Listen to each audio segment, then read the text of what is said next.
Well, we're on the road, and we're traveling by car to an interesting area in northwest British Columbia. We started our journey down here at Vancouver, and we actually flew up to an area here called Terrence. Now, this is just south of Ketchikan. Last year, Peter took his boat from Vancouver up to Desolations, down through the Broughtons, the Queen Charlottes, past Bella Bella, Bella Coola, and up to Port Townsend. He made contact with some old friends of his, and now we're back to join him on an extremely interesting project. And that project is, Peter? Trying to get territorial sovereignty for the Skeena River water basin, for the Gitxsan.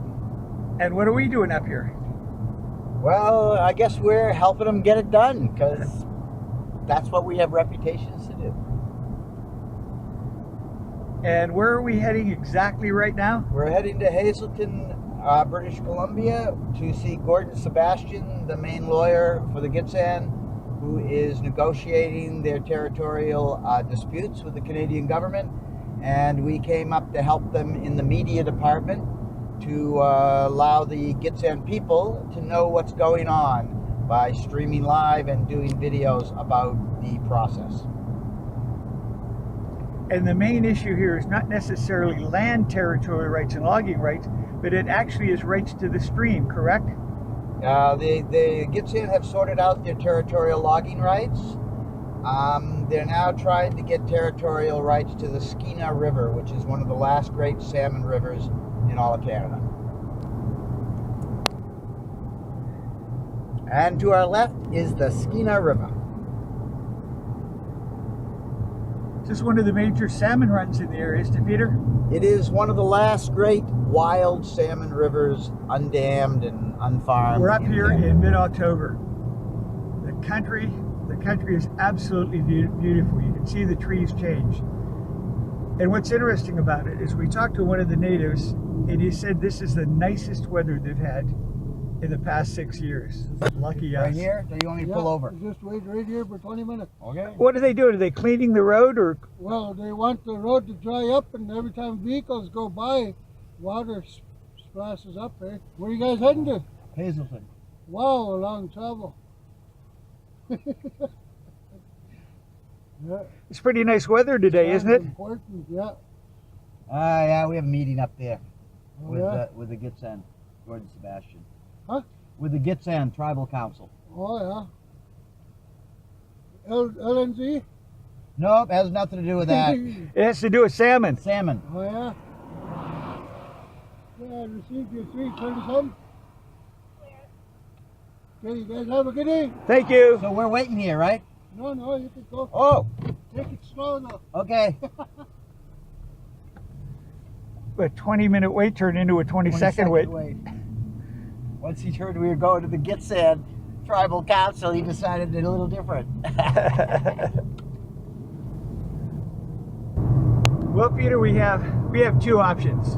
Number one, you and I can do carpool karaoke, or the second is you can really tell me about the background. How you get involved with these Gitxsan tribe? I think we'll do karaoke. Back in 1991, these folks from up here, Gordon Sebastian, a gentleman by the name of Art Loring, and Ralph Michel, or Wee Siegs, for some reason rented or leased the Sea Shepherd boat to capture the Columbus ships for the 500th anniversary when they came to America to celebrate Columbus's discovery of America, so to speak. And these guys weren't even affected for years for the Columbus thing, but anyhow, they decided they were going to be the ones that went down there and took these boats, and they did. We went chased them around the Caribbean. We finally caught them in Puerto Rico. Art Loring and 3 others got on board and declared them property of the Gitxsan people.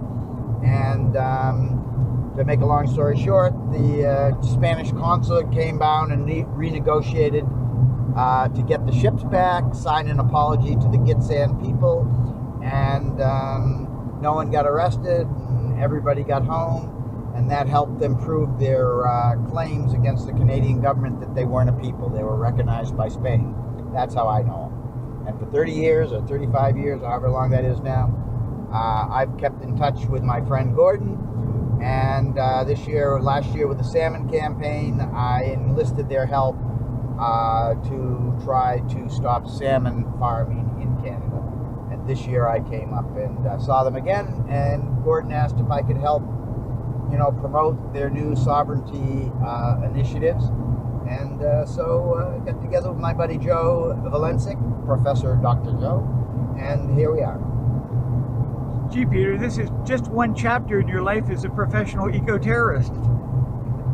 Well, yeah, I do a lot of indigenous people stuff, but these people are close to the land, and they believe in sustainability. They fit into my human aspect of conservation. So actually this river, Peter, is about 300 kilometers. It goes from basically Rupert all the way in and heads north to Alaska.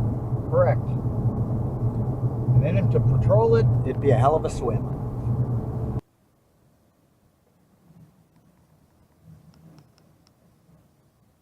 Old Hazleton, BC. This is the 2-cylinder gasoline marine engine developed here in Hazleton during the 1800s. And I guess it was to run steamboats up and down the river for the gold prospectors to get up to the Klondike. And what's the other one over here, Peter? This is the larger version of the steam. This is the steam donkey for pulling logs out of the forest. These people up here are loggers.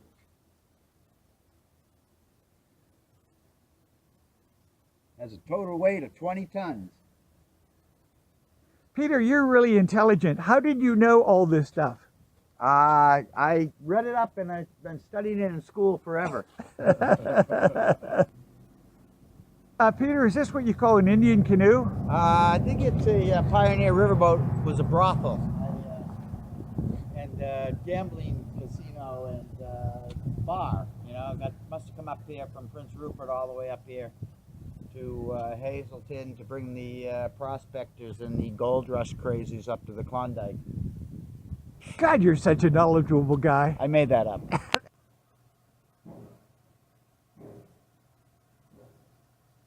Well, it looks like the riverboat did make it all the way up from the coast, and they did have some disasters from time to time with them coming aground. And the start of Hazleton was really based on mining, and back in the 1870s they found a significant quantity of gold here.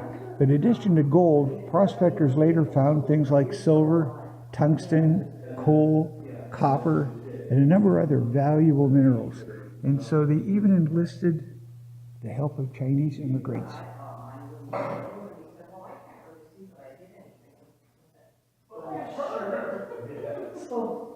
So, Hazleton, British Columbia, here with Gordon Sebastian's office. I want to point out something that was just gifted here, and it's a picture of our 1991 campaign when I met all these people in Puerto Rico. We were after the Columbus ships, the Nina, the Pinta, and the Santa Maria, of which we took the Santa Maria. Art Loring was captain for a while.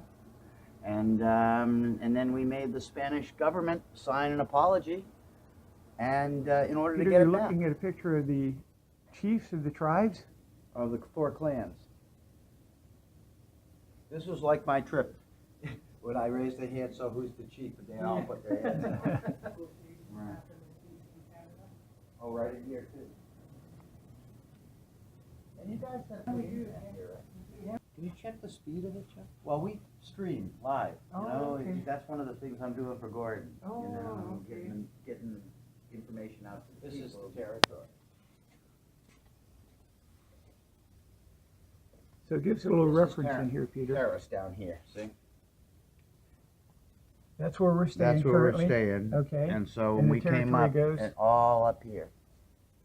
33,000 square kilometers. 33,000 square kilometers. What I was told in that with our logo and that is that Gitsan actually means people of the river, and that with San means river. And when you see the 8 faces on there, it represents all of the villages along the Gitsan River and at the Skeena River. And when you look at the salmon and that's the basis of who we are the salmon and that's where our survival comes from, is from the waters and that. So that's why there's such an importance to protect the waterways and to protect our salmon.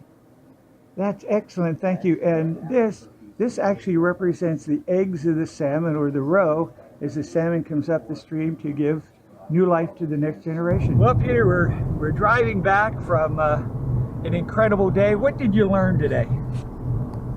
I learned that New Hazleton was originally founded as a whorehouse. Which is true. That's true. That's not one of those made-up stories.